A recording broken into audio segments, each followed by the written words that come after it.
Installer un serveur HFSQL sous Linux, c'est possible? Oui. On associe souvent WinDev à Windows. S'il est vrai que l'environnement de développement en lui-même ne peut être utilisé que sous Windows, ce n'est pas le cas du moteur de base de données HFSQL, qui lui, peut être installé sur un serveur Linux. Pourquoi choisir Linux? Moins cher. Plus stable. Moins cher. En comparant les tarifs, on s'aperçoit que le coût de la licence Windows implique un coût supplémentaire de 20 € par mois, par rapport à un serveur Linux. De plus, un hébergement Linux offre en général une meilleure stabilité que l'hébergement Windows, celui-ci étant plus complexe et nécessitant plus de programmes à exécuter sur un serveur. Enfin, vous l'aurez noté, le logo de Linux est un pingouin. Et les pingouins, bah c'est super mignon.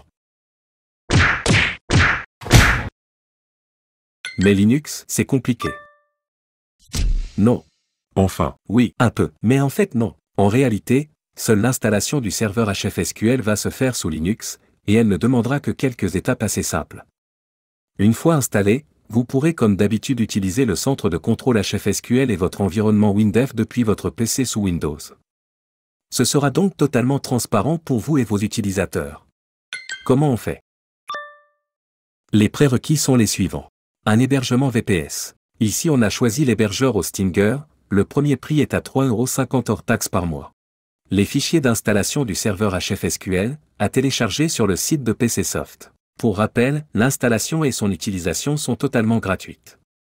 Un outil d'accès en bureau à distance, pour prendre la main sur le serveur Linux depuis Windows, le temps de l'installation. Ici, on va utiliser TideVNC Viewer, totalement gratuit. Un outil de génération de clés SSH pour sécuriser l'accès au serveur Linux. Ici, on va utiliser PuttyGen, totalement gratuit.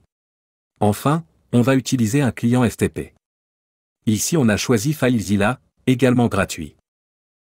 Une fois tous ces éléments en poche, c'est parti. J'ai choisi l'hébergeur Hostinger. Je souscris au VPS1, sur lequel j'ai 20 Go d'espace disque. Je choisis le forfait 12 mois à 3,99 € par mois.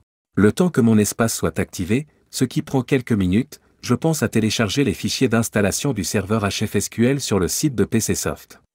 Une fois mon espace activé, je peux configurer mon VPS. Je choisis l'option la plus facile, à savoir l'installation de l'OS avec panneau de contrôle graphique. Ensuite je choisis d'installer Ubuntu en version 16, qui est recommandé par PCsoft dans la documentation HFSQL. Après avoir choisi le mot de passe de mon panneau de contrôle, je dois saisir les informations d'accès à mon serveur à distance. Ces identifiants me permettront de transférer les fichiers d'installation du serveur HFSQL sur mon serveur, via mon client FTP. Pour ça, il faudra également générer une clé SSH. Bien que celle-ci soit facultative, elle est fortement recommandée pour des raisons de sécurité. Dans l'outil PuttyKey Generator, je génère une clé SSH2. Je copie-colle cette clé sur le site et je définis un nom. Et voilà, mon serveur Linux est prêt. À l'aide de FileZilla, je me connecte au FTP de mon serveur Linux avec les identifiants choisis précédemment. Sur le bureau de mon serveur Linux, c'est-à-dire dans le répertoire desktop, je copie les fichiers d'installation du serveur HFSQL. Ensuite, avec l'outil TideVNC, je me connecte à mon serveur Linux en bureau à distance. J'ouvre un terminal pour y entrer quelques commandes, qui, vous allez le voir, ne sont pas très compliquées. Je commence par me positionner dans le répertoire desktop, qui contient mes fichiers d'installation. J'attribue des droits d'écriture à l'installateur HFSQL. Et enfin, j'exécute l'installation. Après avoir accepté la licence, je laisse le chemin par défaut pour le répertoire d'installation, puis je renseigne les informations de mon serveur. Je définis alors les identifiants du compte admin qui pourra se connecter à ma base HFSQL.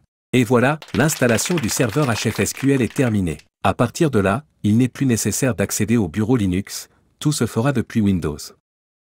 Je lance le centre de contrôle HFSQL.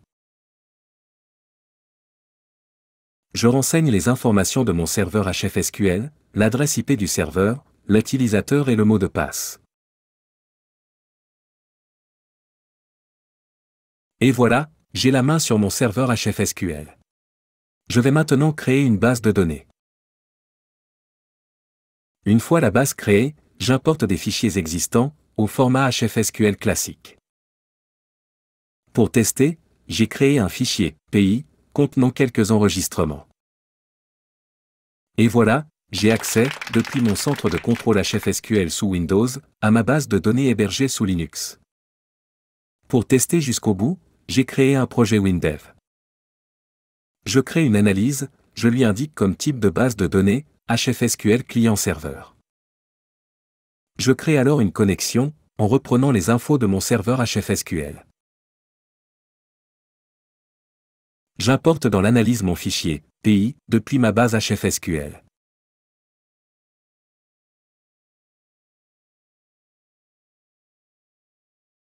Enfin, je teste la connexion avec un simple HI recherche premier sur ma table, PI. Pour faire simple, lors du clic sur mon bouton, je recherche la valeur du code pays de mon champ de saisie, et j'affiche le libellé du pays correspondant.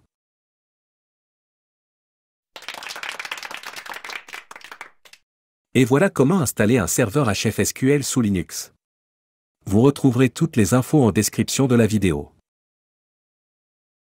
Et voilà, c'est la fin de cet épisode. Merci de l'avoir suivi. Salut!